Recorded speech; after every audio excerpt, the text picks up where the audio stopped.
I'm the Transportation Mobility and Accessibility Program Manager here at Pima Association of Governments. And so I'm going to go ahead and call on individuals in no particular order. And if you could just briefly state your name, the name of your organization, and just a tiny short sentence or two of what your organization does to serve people in our region, I'd be grateful for that. And we will continue with introductions. So on that note, I see Shaylin.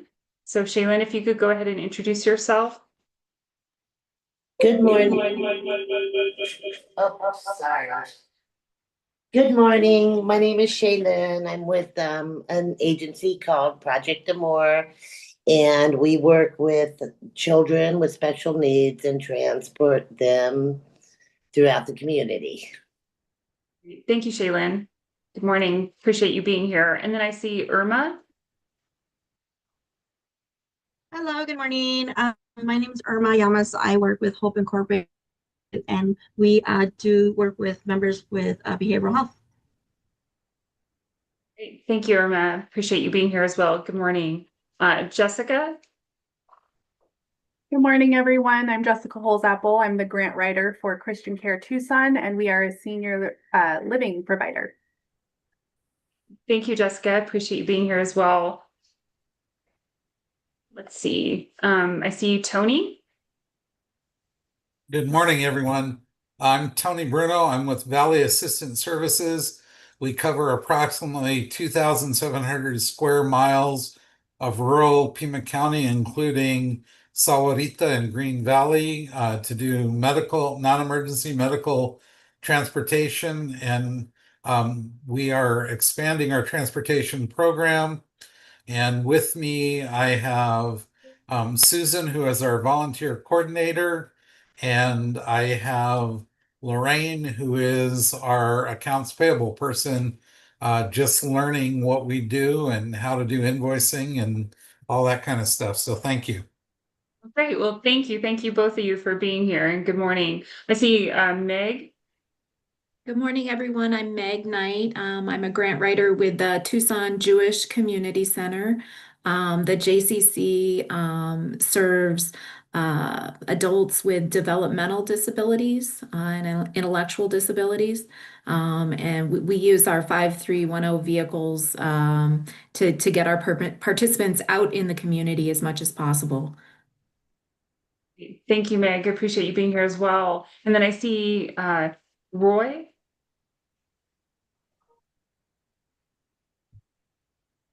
I don't know if Roy, can you hear me? Roy Schneider, would you like to go ahead and introduce yourself?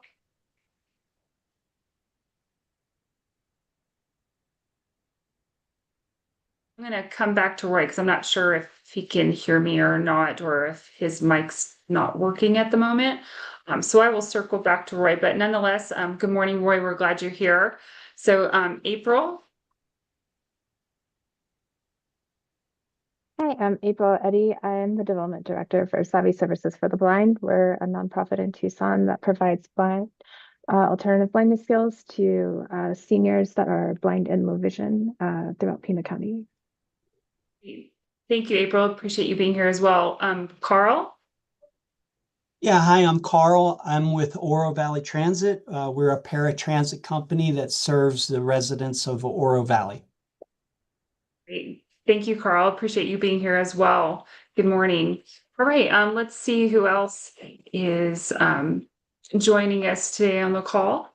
I'm going to circle back to Roy just to see if Roy can hear me or if his mic is working at this juncture. Roy, if you can hear me, you can go ahead and introduce yourself. All right. I don't think it's working at the moment, so we will continue. I'm going to go ahead with Jackie. Good morning, Janine. Can you hear me okay? I can. Okay. Good morning. Good morning, everyone. I'm Jackie Soltero. I am the grants admin specialist at Marana Healthcare, or we're now going by Marana Health. We have a federally qualified health center within Marana and all over Tucson. And thank you for having me today. Thank you. Thank you for being here. I appreciate it. All right. Thank you, Jackie. So Kim. Hello. I'm Kim Trevino, the grant writer for Catholic Community Services of Southern Arizona. We serve the deaf-blind community. Thank you, Kim. Appreciate you being here as well. Monica? Hi, good morning. Monica Landgrave with the City of Tucson, and we provide paratransit service through Sunvan. Thank you. Thank you, Monica. Appreciate you being here as well. Let's see who else. Don't want to forget anyone unintentionally. Let's see. I see Christina Walker. Hi, Christina. Good morning. Good morning. I'm Christina with Pima Council on Aging. I also am the administrator for the Neighbors Care Alliance. We don't have our own vehicles or provide transportation, but the Neighbors Care Alliance is made up of 19 to 21, depending on the time, different programs most of whom do provide transportation. Thank you. I appreciate you being here as well, Christina. Let's see if there's anyone else before we move on to the first item on the agenda. I'm just going to reach back out to Roy one more time and see if we can extend another opportunity for Roy to introduce himself. Roy, can you hear me? If you can't, go ahead and introduce yourself and your organization that you represent. Okay. We'll have to figure out what's driving that technology challenge there. Oh, I see Mandy Hendricks. Go ahead, Mandy. Hi, good morning. I'm Mandy Hendricks with Easter Seals Blake Foundation. Hi, Mandy. Do you want to share just a little bit about what your organization does as part of your introduction? Yeah, sure. So Easter Seals provides a wide variety of human services, children's services, behavioral health services, and IDD services. And we provide comprehensive transportation services for our IDD individuals, as well as some more kind of public transportation type stuff up in our Graham Greenlee areas. Great. Thank you, Mandy. I appreciate you being here. Let's see if there's anyone else. And if I don't see anyone else, we're going to go ahead and move on to the next item on the agenda. At least right now, I don't see anyone else. So with that, the next item on the agenda is the in-kind form. And so regional planning efforts are enhanced by recording time that's donated by attendees, volunteers, and participants. PAG collects this data on the time dedicated to meetings and activities to apply for use as matching funds for grants and federal dollars. So if you are paid with federal dollars, please let us know now, either verbally or you can send me an email. But this way we don't account for that in our calculations. So time spent in preparation for this meeting will be estimated by PAG staff who are knowledgeable of the agenda and meeting materials. At the conclusion of this meeting, the session report will automatically calculate your time spent in this meeting. And of course, keep in mind that time spent working on PAG, RTA initiatives, programs, and special projects may also be eligible for consideration for matching funds. So that concludes our in-kind portion. So just a quick call out to those that are in attendance right now. If any of your positions are paid for in part or in its entirety with federal dollars, please let me know now so I can calculate appropriately. That would be me. Okay. Thank you, Tony. And I'm not seeing anyone else with their hand raised to speak about that at this moment. So in case you're just catching up with that, if your position's paid for with federal dollars, whether all or in part, please let us know. And you can send me an email to advise me of that accordingly. All right. So we're going to go ahead and move on to the next item on the agenda, which is regional coordination. And so much like the agenda speaks to, our focus today is to really try to discuss efforts around a variety of things. And one of which is advancing regional coordination, ensuring proposed projects align with our coordinated plan. And then of course that those projects meet project evaluation criteria. And so if you've been a part of the FTA Section 5310 program for a while, you're probably familiar with the ADOT guidebook. If you're rather new to the program, you're probably just getting familiar with that document and understanding what the program is about. what are the expectations, et cetera. And in that document, you will see it speak to the things that we're actually going to try and discuss a little bit today. And also, if you've been to the PAG website, you've probably also visited our regional coordinated plan, which is a document that will be incredibly important to you. And we're going to try to unpack a little bit of the why behind that in the discussion items today. But if you're not familiar with that particular document, I would strongly encourage you to visit it, as well as the ADOT guidebook, to make sure that you can make the most of what we unpacked today together, but also moving forward as a active participant of not just the working group, but as a potential FTA Section 5310 subrecipient. So without any further ado, I just wanted to kind of point to some specific pages in the guidebook, not meant to be an all-inclusive list, but at least a starting point to point you to things that I think are really important for you to be mindful of, whether you're currently a subrecipient or perhaps that's something that you're considering being, but also just in the greater sense of our regional coordination efforts and our coordinated plan. I think these elements would be important, regardless of whether or not you're an active subrecipient of $5310. So if you're looking at the ADOT guidebook, and if you're kind of participating at home, so to speak, and have the availability to bring up the document as we're kind of talking through that, that might be helpful to you. Otherwise, just kind of take some good notes and refer back to it on your own accord. But when we look at advancing regional coordination and ensuring projects align with our coordinated plan, and of course, ultimately, if you were to apply for funding, making sure those projects meet the evaluation criteria. One of the first things that you want to make sure you kind of have a good firm grasp around is going to be eligibility certification. And that lives on, I think, page 13, if you wanted to look that up later or even right now.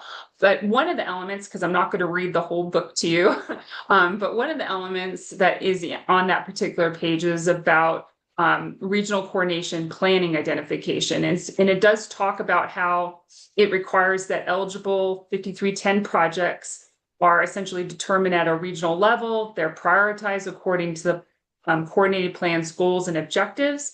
And typically those projects are included in the plan annually. And a lot of that rests on where we are with the grant cycle, but also commensurate with preliminary awards, et cetera. So there's some details within that, but that's the general sense.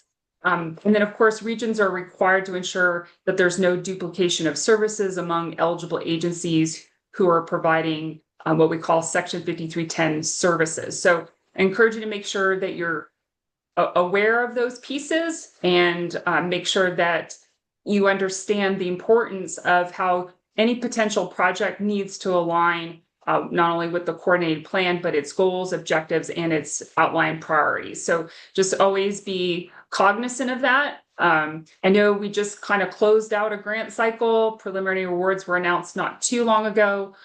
So for right now, the next grant cycle seems to be a good ways out. But I will tell you that the calendar moves quickly. And for those of you who've been a part of the program for at least a little bit, you know that we start planning for that grant cycle at least a year out. So with that in mind, in early 2026, we will start kind of tackling the race towards the next grant cycle. And all of the pieces that we're talking about today are going to be really crucial to your level of understanding on how to navigate that process. So this is a great opportunity for us to kind of get our feet wet and understand kind of the depth of these different pieces, but also kind of ease into it little by little over the course of the next year plus. All right, so the other piece that I want to kind of speak to is capital projects, or sometimes those are referred to in different buckets, but one of those buckets is mobility management. And mobility management is an eligible capital project that you could consider applying for. It is found on page 16 in the guidebook if you wanted to read up a little bit about it. But if you're new to the program, or you're saying, what is mobility management? Basically, with regard to 5310, mobility management is considered a capital project or expense under 5310.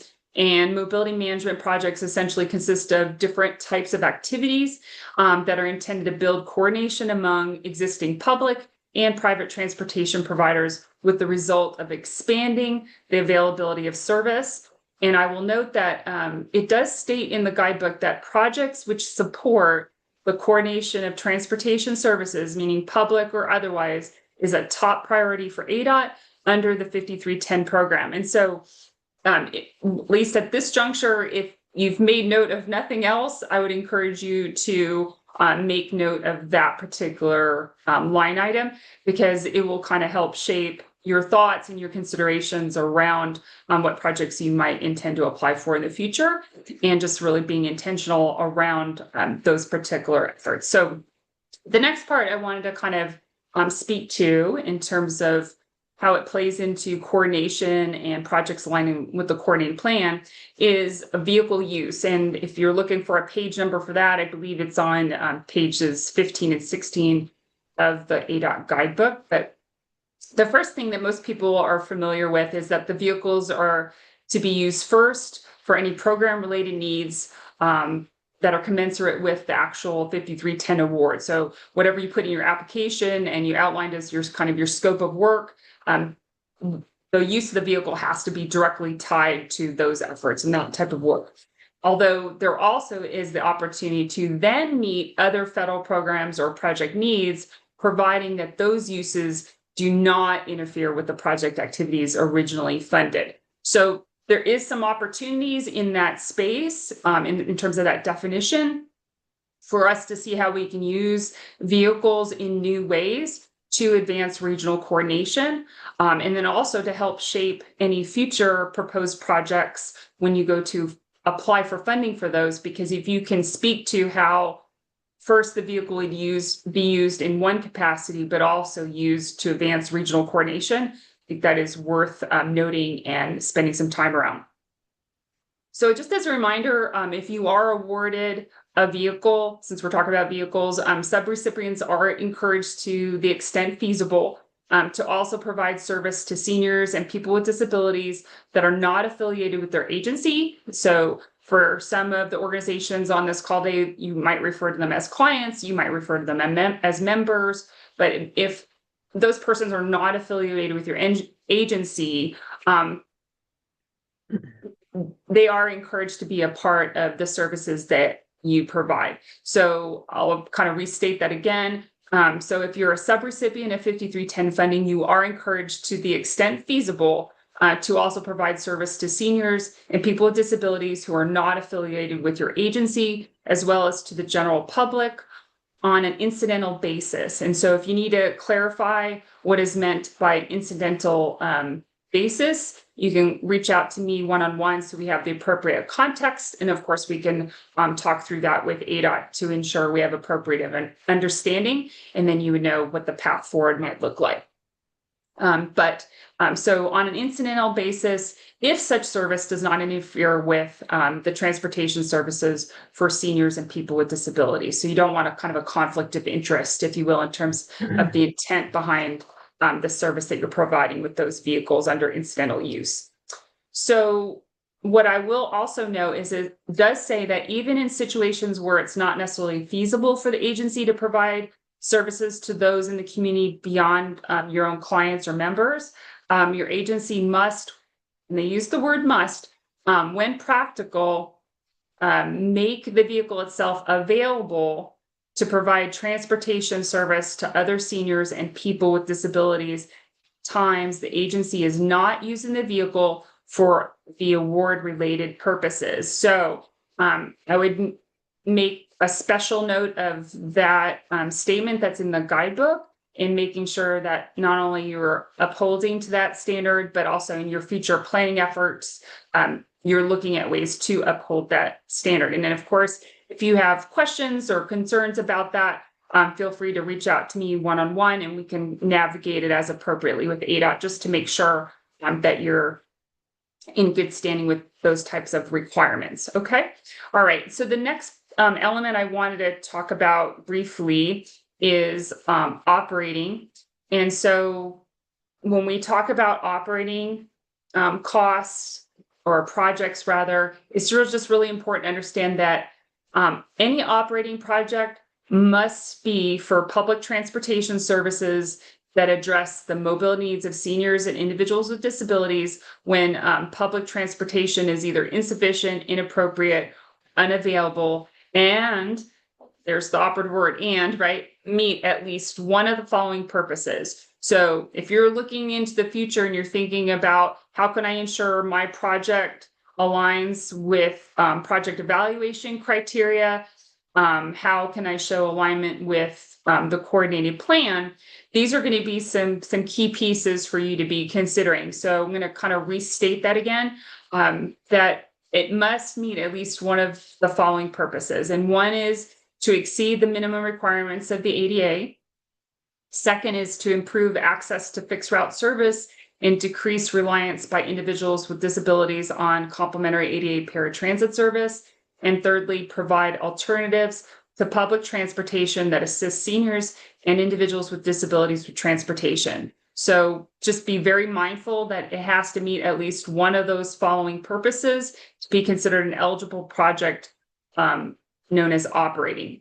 So I did not take a note of what page number that is on, but so I'm going to apologize in advance on that. But it's probably not too far from the pages we just left off on pages 16 if I was going to take a guess. So moving on, I just want to note that ADOT does prioritize operating funds to subrecipients, serve the general public as well as their client base. And it does state that in the guidebook.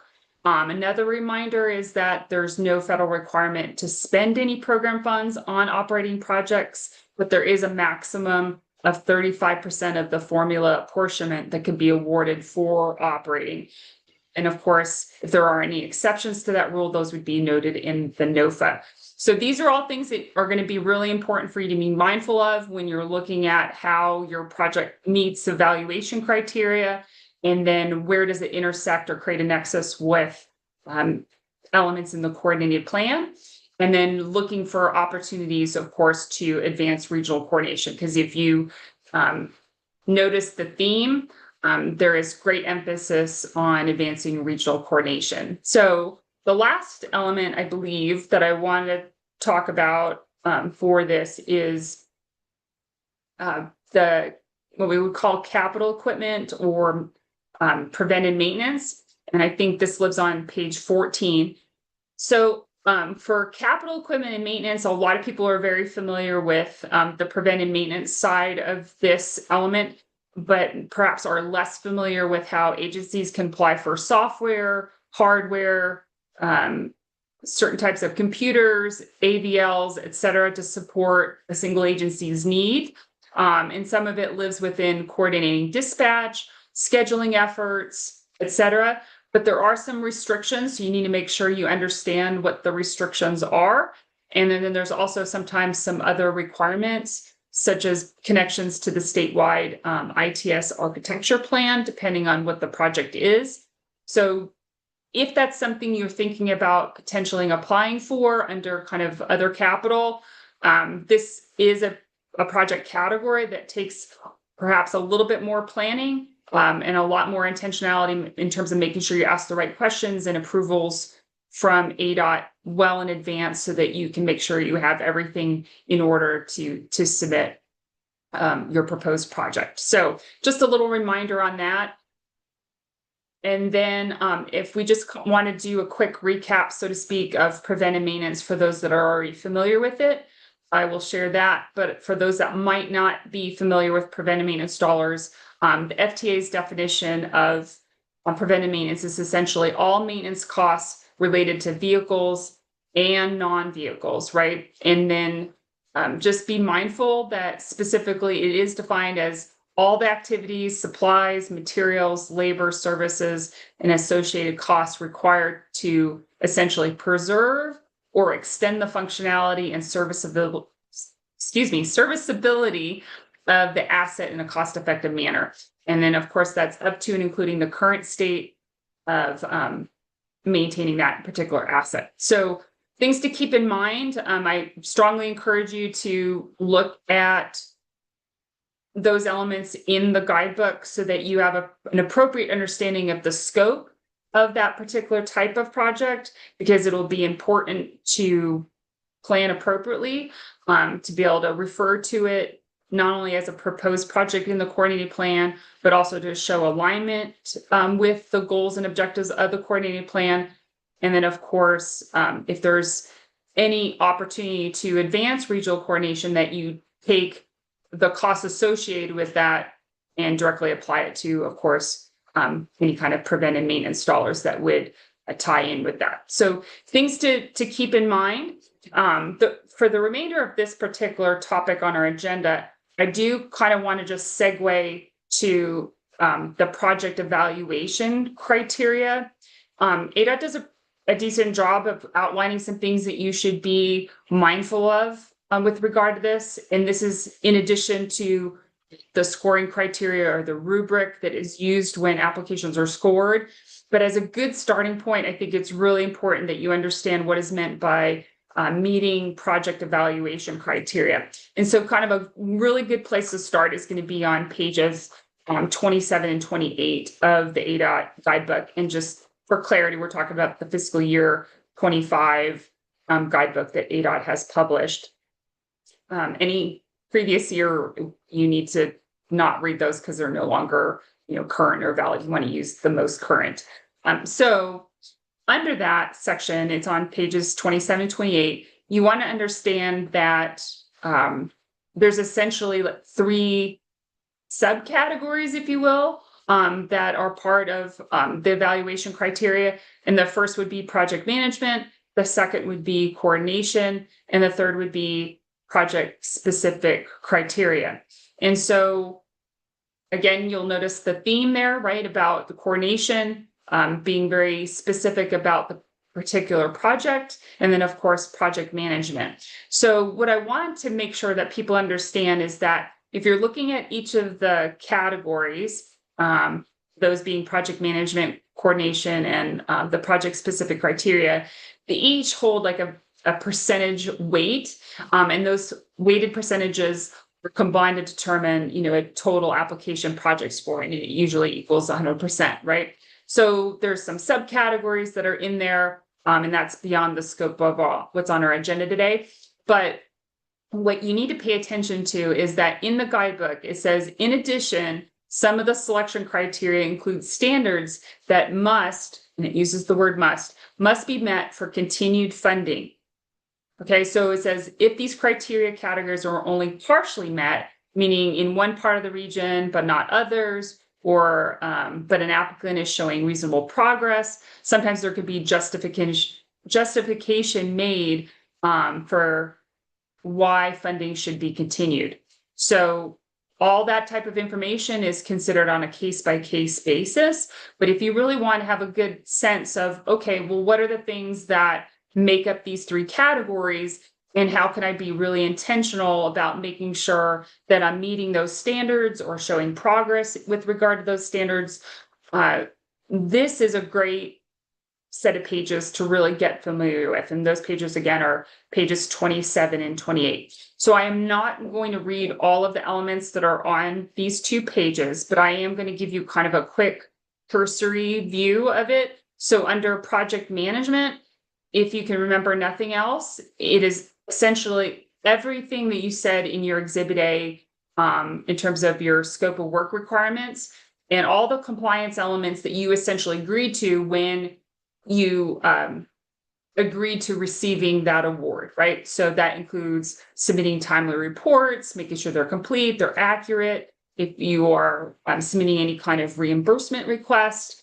that those are done in a timely fashion, and of course, complete and accurately. And then of course, that you're expending the funds appropriately, and of course, during the grant agreement period, right? Because part of the process was you were very intentional around how much it would cost to sustain the program or the project, and that you had given it a time frame in which you would need those projects to be able to be extended in order to do the great work that you do. So they want you to show that you're honoring your commitments, right? That you're a good steward of those federal dollars. So the rest of the pieces that fall into that, I will let you read on your own accord, but I will highlight that once again, one of those elements does say participation in regional coordination activities. So if that's something that perhaps you need to make progress around, I would encourage you to give a lot of thought around that as we have kind of time on our side in advance of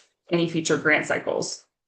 All right, so then the next one would be about mobility management. And earlier I shed light on what is meant by mobility management, but I think there's just some opportunities that are noted in the guidebook that perhaps some people overlook or haven't really given much thought around. So again, on pages 27 and 28, you should look at those different bullet points and see which ones speak to you, which ones are kind of lower hanging fruit, and which ones you might want to pave a path towards in future years, but really start taking a look at what it will take to accomplish some of those goals and planning accordingly. So with that, it does talk about timely and accessible information and referral. And so if you think about it in the spirit of being able to coordinate transportation services or allowing people who are elderly or might have a disability to get access to information about different transportation services in our region, making sure that that information is not only accessible, but timely, and that there are great referral systems out there and that people know about those referral systems. Those are all really great opportunities for you to play a role in. So I'd encourage you to take a look at that and see what speaks to you. Of course, that's not to exclude the other elements that are also listed there. For capital equipment, most of you are pretty familiar with the things that are really important. One of which is like the age of a vehicle, mileage, things of that nature. But the other pieces are also rooted in a need based on maintaining your fleet, whether it be in a state of good repair, if you're talking about preventive maintenance dollars, or just in the general sense, if your fleet is aging, but you want to maintain a fleet that is in a state of good repair, you might actually just need a new vehicle or a replacement vehicle. So that is all bundled into that. And then, of course, local vehicle availability and what we would call regional resource utilization is a part of that. And so those two pieces will play, those latter two, but obviously age and mileage is always going to be in the mix, but those latter two pieces are going to have a direct correlation with alignment with the coordinated plan. So I encourage you to see how you can find the balance in understanding both of those and be able to kind of shape that in your planning efforts. New and expansion service vehicles or equipment is, I think, a project category that most people are perhaps the least familiar with in terms of when it comes to vehicles, and understanding how those types of projects get viewed, how they get reviewed, how they get scored, and what ADOT really looks for in those types of projects. So if there's ever a project with regard to vehicles, if you feel like yours is going to land in the new or expansion service side of things, I would strongly encourage you to start your planning efforts early, reach out often, ask a lot of questions to make sure that you have an appropriate understanding, that you have sufficient documentation and a cost benefit analysis to support your project. There's lots of pieces that go into this particular category if it's something that you think you might apply for. And all of those pieces are not just with regard to your application. They will need to be communicated not only in the coordinated plan, but also in the way that you shape your proposed project that will be listed in the coordinated plan. So new and expansion service vehicles or equipment is something I think a lot of agencies have struggled with historically. And I think there's just an opportunity to kind of bridge a knowledge gap around that particular category so that people can plan more sufficiently around that and perhaps be a little bit more competitive in that space. So the last one is operating. We talked about it a little bit already, so I won't belabor it, but just be really mindful about this particular category in the terms of, an appropriate budget that's very detailed, utilization of those dollars, project effectiveness, How do you account for, what are performance indicators, ensuring that you have a really solid documentation of the need, but of course the proposed benefits, all those pieces with regard to operating dollars, because remember what we stated before, there's no federal requirement to fund operating. So if there's ever a project that really will get looked at very closely, not to say that the others aren't, I would argue operating probably gets a second, third, fourth look, so to speak, to ensure that it is appropriate to spend dollars on it, because there is no federal requirement to spend any of the apportionment on it. All right, so that is what I have for the components that are in the guidebook. But I would encourage you to get familiar with the scoring criteria that has been used historically, that is pertinent to all the different categories that we kind of pointed to today, and really start to see how it aligns with the coordinated plan. Because for those of you that are familiar with the application, familiar with the scoring criteria in the rubric that has been used historically, across the board, one of the prevailing questions that you have to essentially answer and answer well in your application is not just whether or not it aligns with the coordinated plan, but how it aligns with the coordinated plan, right? So the way that you shape that and speak to that is incredibly important. And that doesn't matter if it's for vehicles, if it's for preventive maintenance, if it's for operating or any other type of eligible project under FTA Section 5310. It is a key component. So don't take that one lightly, especially as you revisit the guidebook and see the common themes and the significance that's placed around it. I would strongly encourage you to get incredibly familiar with these pieces of the guidebook, but also the coordinated plan, to really understand how it comes together and how you can speak to how it's aligned with it, but also as we segue to our next category, how you can play a role in how we determine the goals and objectives of the coordinated plan. So we're going to go ahead and move to the second item the next item on the agenda. And if I could have my IT people bring that up, I'd be grateful. So the next item is actually understanding regional needs. And so the purpose of us chatting a little bit about this today is for us to essentially identify opportunities to better understand regional needs. And then, of course, identify stakeholders or organizations that serve elderly individuals or individuals that might have a disability, right? So you, as an organization serving in our region, you have great insights as to what are the needs in the region, right? Who are the people that we could reach out to really get a stronger sense of what are the ways that we're excelling in serving these different populations? And then where are the opportunities for us to grow or elevate the level of service? And I know in different spaces, we reach out to people all the time about transportation, but this is more specific to FTA Section 5310 and all of its particular provisions. So we want to have kind of like a narrower focus, a little bit more intentionality around the types of questions that we ask.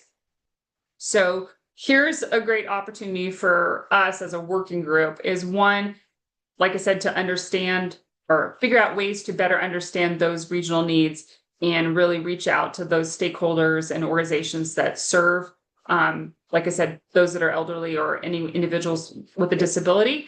And based on all the folks that are on this call today, we already have a lot of stakeholders and organizations that are doing that great work. But who else? Who else should be part of the conversation?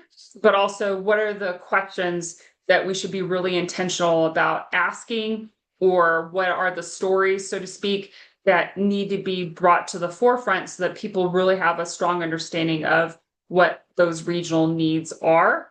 Because through that, if those are articulated and communicated correctly and with data to support it, and they're listed in the coordinated plan, then it becomes much easier for you as an organization to show how your project that you might apply for in whatever grant cycle aligns with the coordinated plan. So that's how the two pieces come together that are on our agenda today. So what I would like for right now is to spend just a little bit of time of opening up for a discussion about, you know, what are some of the questions you think we might lean into asking people or organizations or stakeholders, so we get a stronger sense of what are the needs, and then what do you think are the opportunities to better understand those needs? What ideas do you have? What do you think could be elevated or strengthened? So I'm just going to kind of open it up. And then after we get kind of a nice, you know, brainstormed list, if you will, we can figure out what next steps might come from that. And then with time permitting, we might circle back just a little bit to the first discussion item, which was about, you know, all the elements tying to regional coordination, just to make sure if there's any questions that are pertinent to how these two come together, we can have a small discussion about that. I don't want to belabor it too much because most of the elements that we talked through, or I shared, I should say, it really is on a case-by-case basis in the sense that we really have to have the appropriate context of the proposed project to really give really sound answers. So it's a little difficult to answer very specific questions in this format, but the purpose of our discussion, if you will, is really just to point to the things that you need to be mindful of. And if there are some high-level questions that you have, I can definitely make note of those and see how we can make sure that everyone has the answers to those types of questions. So what are the ideas or opportunities that you think exist to either reach out to more organizations to better understand the regional needs in this particular area, or what kind of questions we should be asking, what types of stories, if you will, that paint a picture of the regional needs need to be communicated, anything in that space or that just aligns with what I just said would be helpful. So I'm going to go ahead and let whoever has an idea to share it. If you could use the little prompt to raise your hand, then I'll kind of know who wants to speak at a time, and I can call on each person accordingly. This way there aren't people talking over one another. All right, so I know everyone has really great ideas because you all serve people throughout our region, and you know what their needs are, you know what really works well for them, where there's very distinct needs about how important this program is. And I think this is just a great opportunity to ensure that we get all of that information and allow for it to really help shape in the coordinated plan the beauty of this program, but also what the needs are in our region.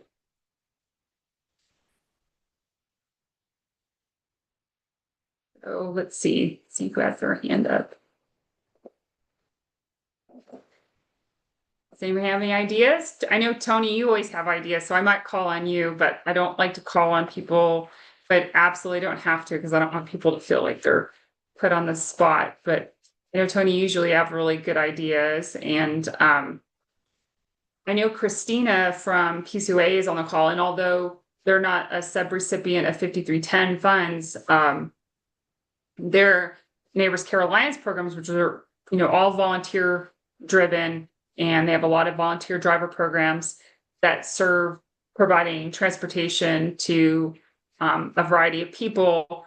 I think even just really understanding how do we even understand those needs, because even some of the NCA programs, depending on their status as a nonprofit or any of the other eligibility criteria, they could also be potential applicants in the future. So if Christina or anyone from your team from PCOA has some thoughts on this particular topic, I'd be grateful for that. I don't want it to feel like it's only for current subrecipients of 5310 funding. I can't really speak to what the groups would want. Each of the Neighbors Care programs is independently run, and has their own, desires and needs and tasks that they do in their programs. They vary quite differently. Um, so I think the best I can say is that I could definitely share the information about this with them, and am happy to. But I can't say whether or not I think any of them would take advantage of this opportunity. Some of them really are very, very small neighborhood organizations, maybe serving 100 people in their little community. And some are very, very large programs. So like I said, they each have different needs and different goals and things like that, but I'm happy to share information with them in case it helps. Yeah, that'd be great. And just for additional clarity, I think it would also be great if some of the Neighbors Care Alliance programs would be willing to just share, what they see as the needs in the region, which is part of the reason why they do the work that they do. I think it would serve well for us to not only know what the regional needs are, but also to really share the story of all the great work that the Neighbors Care Alliance programs are doing in our region in serving people who are elderly, et cetera. So I think there's a great opportunity on both fronts. So yeah, so if we can work together to figure out how do we reach out to the different Neighbors Care Alliance programs and get their input on what they're seeing as the regional needs, because they're, front facing and doing great work in that space. We can incorporate that however we see fit into the coordinated plan. And then of course, as you share information about the program, they would make their own individual choice if this is something they want to pursue. Definitely. So yeah, no, so thank you for that. I appreciate that. Any other hands up to see? Tony, do you have any thoughts? I know you're seeing needs every day. Your program's grown leaps and bounds over seemingly overnight. It seems like it's just growing leaps and bounds all the time. So if you have any ideas on how we might speak to different things that you're seeing, maybe we can incorporate that into the discussion. I know everyone that's on this call serves in different ways. So I know Shaylin, your program is really unique in terms of yours is a little bit more focused on children with disabilities and then transportation for them. So there's very distinct needs that they have. So perhaps, you have some ideas on how we can better understand the needs in that space. And then I know the JCC has a lot of different programs, and perhaps there's some ideas or some opportunities on how we can better understand what you see as the needs in our region relative to the types of programs that you do. Same with, everyone that's here. So I'm just kind of interested to hear, what things you think we could help communicate in the coordinated plan based on what your organizations see every day and all the great work that they do every day as a subrecipient of 5310 funds, or, for some agencies that haven't decided if they're going to potentially apply, how they can have a voice as well as like, what do they see the needs of the region just based on the work that they do. See, I see Roy is still on. Roy, did we ever get your audio to work so that you could at least introduce yourself? I don't know if we did. No? Okay. Did anyone else join us that I might have missed? Monica, did I get a chance to let you introduce yourself earlier? You did. Thank you. I work for the city of Tucson.